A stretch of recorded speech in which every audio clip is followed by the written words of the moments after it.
तो कैसे हैं आप लोग। उम्मीद करता हूँ सभी पेरेंट अच्छे होंगे। तो पेरेंट फाइनली अपन इस वीडियो में देखने वाले हैं आपका यहाँ पे वार्षिक परीक्षा सत्र 2022-23 कक्षा 7वीं विषय गणित का पेपर। ठीक है, कक्षा 7वीं वालों के लिए विषय गणित का पेपर जो 11/4/2023 को होने वाला है। जो 11 अप्रैल का आपका पेपर है पेरेंट, कुछ स्टूडेंटों का 11 अप्रैल को है तो कुछ का जो है यहाँ पे 12 अप्रैल को है। तो पेरेंट इस वीडियो में अपन कंप्लीट पेपर यहाँ पे देखने। अगर पूर्णांक की बात करें पेरेंट यहाँ पे, तो पूर्णांक यहाँ पे आपका 80 अंक का ये पेपर रहने वाला है। और बेफिक्र रहिएगा, डेफिनेटली जो है आपको यहाँ पे 80 में से 80 अंक इजीली मिल सकते हैं। उसका कारण सुनिएगा पेरेंट, क्योंकि ये गणित सब्जेक्ट है। क्या है? गणित सब्जेक्ट। और गणित में अपन हर एक प्रश्न को अच्छे से सोल्व करेंगे, हर एक प्रश्न का अपन कॉन्सेप्ट यहाँ पे क्लियर करेंगे। ठीक है, हर एक प्रश्न में आपको कोई भी डाउट नहीं रहेगा। अगर मान लीजिए आपको मेथड आती है, मतलब तरीका आता है कि क्वेश्चन को किस तरीके से सोल्व करना है, कौन सा सूत्र लगाना है, ठीक है, अगर वो आपको तरीका आता है तो आप हर एक क्वेश्चन को सोल्व कर सकते हो। अगर वहाँ पे मान लीजिए संख्याएं भी चेंज हो जाएं तो भी, ठीक है। इसलिए आप कंप्लीट वीडियो को देखिएगा, हर एक प्रश्न अपन अच्छे से सॉल्व करेंगे पेरेंट। ठीक है, आपको हर एक प्रश्न समझ में आएगा, ये गारंटी है यहाँ पे। ठीक है, देखो समय 3 घंटे मिल रहे हैं आपको पता है। देखो यहाँ पे प्रश्न नंबर 1 है। पहला प्रश्न क्या है कि रिक्त स्थानों की पूर्ति कीजिए। ठीक है, ये रिक्त स्थान वाले क्वेश्चन तो आप इजीली कर दोगे, बहुत इजी प्रश्न है कि वर्ग में सममित अक्षों की संख्या कितनी होती है, तो आप यहाँ पे लिख लेना 4। ठीक है, क्या लिख लोगे पेरेंट? 4। समपंचभुज में सममित अक्षों की संख्या होती है तो इसमें भी आप लिख लोगे यहाँ पे 4। ठीक है, प्रतिशत का अर्थ होता है, तो प्रतिशत का अर्थ जो है पेरेंट आप लिखिएगा यहाँ पे 1/100 होता है। प्रतिशत का मतलब है 1/100 और 1% का मतलब होता है 1/100। ठीक है, 1/100। व्यास क्या होता है? 2 गुणा त्रिज्या होता है। व्यास क्या होता है पेरेंट? 2 गुणा त्रिज्या होता है। ठीक है, 2 गुणा त्रिज्या डेफिनेटली आपको देखने को मिलेगा पेरेंट। सारे क्वेश्चन एजिटीज आपको देखने को मिलने वाले। ठीक है, इसलिए हर एक प्रश्न को अच्छे से तैयार करना और हर एक प्रश्न आपको जो है अच्छे से समझाया जाएगा।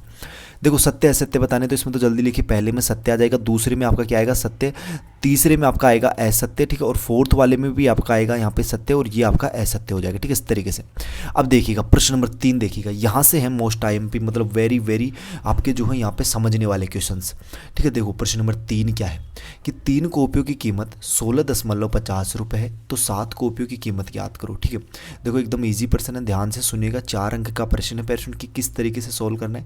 देखो प्रश्न में दिया गया है, क्या दिया गया है कि 3 कॉपियों का मूल्य 16.50 रुपये। बिल्कुल यहाँ तक बात आपको समझ में आती है।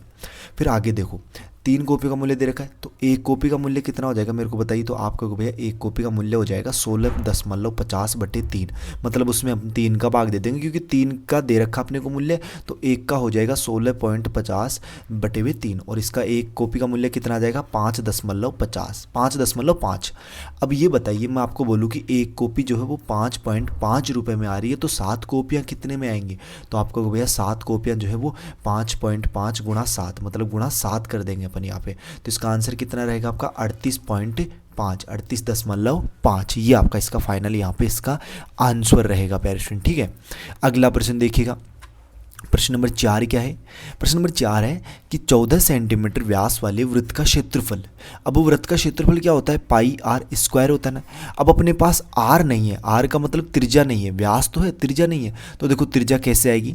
देखो व्यास दे रखा है तो अपन लिखेंगे सबसे पहले कि व्यास बराबर है 14 सेंटीमीटर। ठीक है, 14 सेंटीमीटर।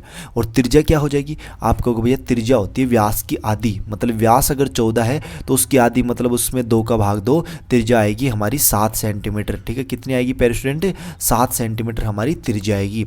और अतः अब क्या करेंगे? देखो अपने पास त्रिज्या मतलब r आ गया अपने पास। अतः वृत्त का क्षेत्रफल क्या होता है पेरेंट? πr²। πr² होता है वृत्त का क्षेत्रफल। पाई का मान कितना होता है प्यारे बच्चों? तो आप कहोगे भैया 22/7 लिख दीजिए। और r का मान अपने को दे रखा है 7 सेंटीमीटर, ना भी अपन ने कैलकुलेट किया है यहाँ पे। तो r² है मतलब 7 गुणा 7। ठीक है, एक 7 से एक 7 को काट दीजिए, यहाँ पे कट जाएंगे ये। 22 को 7 से गुणा कीजिए, कितना आएगा? 154 सेंटीमीटर स्क्वायर। ये आपका इसका फाइनल यहाँ पे आंसर रहेगा। अगला प्रश्न देखिएगा, समांतर माध्य ज्ञात कीजिए। समांतर माध्य ज्ञात कीजिए 81, 74, 39, 73, 91, 55, 61। ठीक है, देखो पेरेंट कंप्लीट वीडियो देखना, मैं कह रहा हूँ आपको बार बार, हर एक प्रश्न को अच्छे से समझना यार। और जिस भी क्वेश्चन में अगर कहीं पे भी डाउट हो तो वो आप कमेंट बॉक्स में बताइएगा।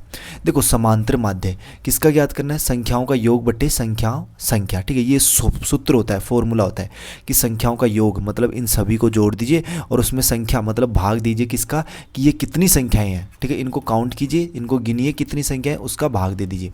तो संख्याओं का योग मतलब ये जितनी भी संख्या है उन सभी का ऊपर अपन ने योग कर दिया और भाग दे दिया किसका, 7 का। 7 का ही क्यों दिया, क्योंकि गिनिए इसको, 1 2 3 4 5 6 7, 7 है तो 7 का अपन ने भाग दे दिया।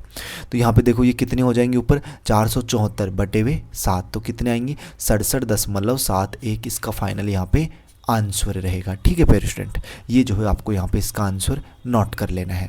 अगला प्रश्न देखिएगा, बहुत ही इजी प्रश्न है प्यारे स्टूडेंट। इसमें क्या करना है आपको, इसमें कुछ नहीं करना, इसमें कुछ नहीं करना आपको। देखो यहाँ पे क्या करना है, पूछ रहा है, ये क्या पूछ रहा है कि मिश्र धन की गणना कीजिए। क्या आप बताइए इसको, मिश्र धन पूछ रहा है कि मिश्र धन की गणना कीजिए। मूलधन है 1500 रुपये, दर है 6 सही 1/2% और समय है 146 दिन।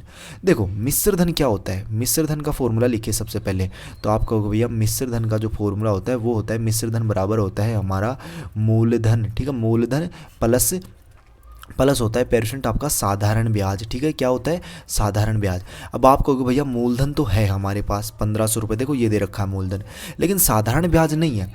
अब साधारण ब्याज नहीं है तो साधारण ब्याज सबसे पहले ज्ञात करेंगे, साधारण ब्याज चाहिए हमें भाई, तभी तो हम मिश्र धन बता सकते हैं। तो देखो मूलधन तो है यहाँ पे, मूलधन तो कितना है, मूलधन का मतलब यहाँ पे 1500 रुपये है, ठीक है, और दर दे रखी है, दर कितनी है पेरेंट, आपको भैया दर है 6 सही 1/2%, और इसका मतलब हो जाएगा, देखो 6 को 2 से गुणा करो 12, 12 और 1 13, तो 13/2 अपन इसको लिख सकते हैं यहाँ पे 13/2%। और देखो समय कितना है पेरेंट, आपको भैया समय जो है वो आप यहाँ पे 146 दिन लिख दीजिए। कितने लिख दीजिए, 146 दिन। अब ये दिन में है, वर्ष में चेंज करेंगे तो कितना हो जाएगा, 146/2 किसका भाग दे देंगे, 365 का। 365 का क्यों, क्योंकि एक वर्ष में कितने दिन होते हैं पेरेंट, 365 दिन। ठीक है, तो ये किस में चेंज हो गए, यहाँ पे वर्ष में। ठीक है, अब देखिए, अब साधारण ब्याज का सूत्र क्या होता है, आप बताइएगा, जल्दी से बताइएगा पेरेंट, साधारण ब्याज का सूत्र क्या होता है। तो आप कहोगे भैया साधारण ब्याज बराबर होता है हमारा क्या, मूलधन, ठीक है, मूलधन गुणा दर, ठीक है, दर गुणा समय, ठीक है, गुणा समय बट्टे हुए क्या होता है पेरेंट, जल्दी बोलिएगा। आप कहोगे भैया 100 लिख दीजिए बटा 100। अब देखिए, अब अपने पास मूलधन भी है, दर भी है, समय भी है और 100 भी है। ठीक है, तो मान रख देते हैं। मूलधन कितना है, आपका भैया 1500 रुपये, गुणा दर कितनी है, आपका भैया 13/2 है दर, गुणा समय कितना है, आपका भैया 146/365 है समय, और बट्टे पे किसका भाग देंगे, आपका भैया 100 का। किसका, 100 का। ठीक है, देखो 2 जीरो है 100 में, और 1500 में 2 जीरो, 2 जीरो से 2 जीरो कैंसिल। आप जब इसको कैलकुलेट करोगे ना पेरेंट, मैं आपको सीधा इसका आंसर बता देता हूँ, 39 आएगा यहाँ पे इसका आंसर। ठीक है, यहाँ पे किस तरह बचेगा अपना 39, मतलब साधारण ब्याज कितना आएगा आपका 39। अभी फाइनल आंसर नहीं हुआ है, साधारण ब्याज ही आया।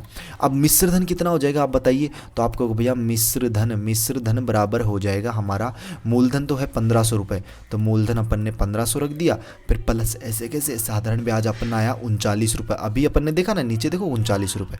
ठीक है, इसलिए ये कितना बन जाएगा मिश्र धन, आपको भैया 1539 रुपये। ठीक है, 1539 रुपये, यही आपका इसका फाइनल आंसर यहाँ पे रहने वाला है। ठीक है पेरेंट, उम्मीद करता हूँ इस क्वेश्चन में कोई डाउट नहीं होगा।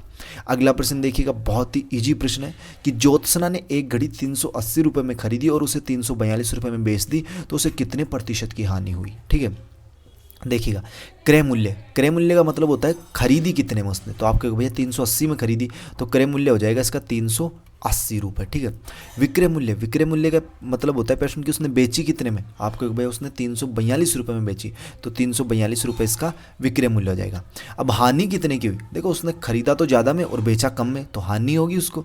तो हानि कितनी हो जाएगी 380, भाई खरीदा जिसमें, उसमें अपन बेचेगा जो है ना उसको माइनस कर देंगे। भाई खरीदी कितने में, 380 में, और बेची कितने में, 342 में, तो कितनी की हानि हो गई, 38 रुपये की हानि हो गई। अब ये हानि नहीं पूछ रहा, प्रतिशत हानि पूछ रहा है। ठीक है, तो हानि प्रतिशत का फॉर्मूला क्या होता है पेरेंट, लिखिएगा।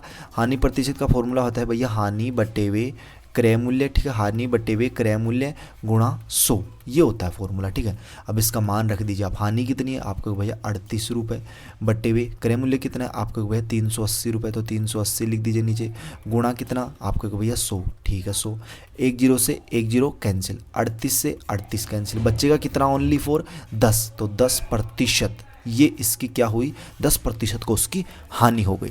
तो पेशेंट इस तरीके से देखो आगे के सारे क्वेश्चन सॉल्व किए गए हैं आपके लिए, ठीक है। बेफिक्र रहिए, लेकिन इस वीडियो में यार नहीं समझ पाएंगे अपन हर एक प्रश्न, क्योंकि वीडियो काफ़ी लेंथी हो जाती है और मुझे नहीं लगता कि अधिकतर स्टूडेंट कंप्लीट वीडियो देखते हैं। फिर भी अपन एक क्वेश्चन और सॉल्व करते हैं, ठीक है। देखो आयत का क्षेत्रफल है, ज्ञात कीजिए कि जिसकी लंबाई ये है और चौड़ाई 2 सेंटीमीटर है।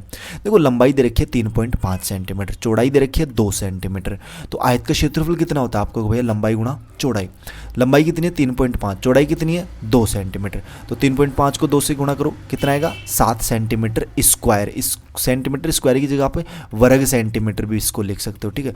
इकाई लगाना बिल्कुल भी ना भूलें, ये इकाई जरूर आप लगाएं, इसका नंबर कटता है, ठीक है। कई बार अगर नहीं लगाते ना तो वो जैसे आपने मान लीजिए सेंटीमीटर स्क्वायर नहीं लगाया, ओनली फॉर 7 लिख दिया कि 7 आंसर है। क्या है ये 7, क्या है ये 7, यहाँ पे मीटर है कि मीटर स्क्वायर है कि सेंटीमीटर है, क्या है ये, तो इसका मतलब यहाँ पे ये सेंटीमीटर स्क्वायर है कि क्षेत्रफल है ये, ठीक है। इस तरीके से तो पेशेंट जल्द ही आपको इसका पार्ट 2 मिलने वाला है, बेफिक्र रहेगा। 11 अप्रैल से पहले आपको सारे क्वेश्चन समझा दिए जाएंगे, 16 क्वेश्चन आएंगे शायद आपके, ठीक है। और यहाँ पे सभी प्रश्न आपको समझा दिए जाएंगे। आप क्या कीजिए, इन क्वेश्चनों को तैयार कीजिए, अच्छे से एक बार प्रैक्टिस कीजिए अपनी रफ कॉपी में, ठीक है। बार बार इन क्वेश्चनों को प्रैक्टिस कीजिए ताकि आपको अच्छे से ये समझ आ जाए।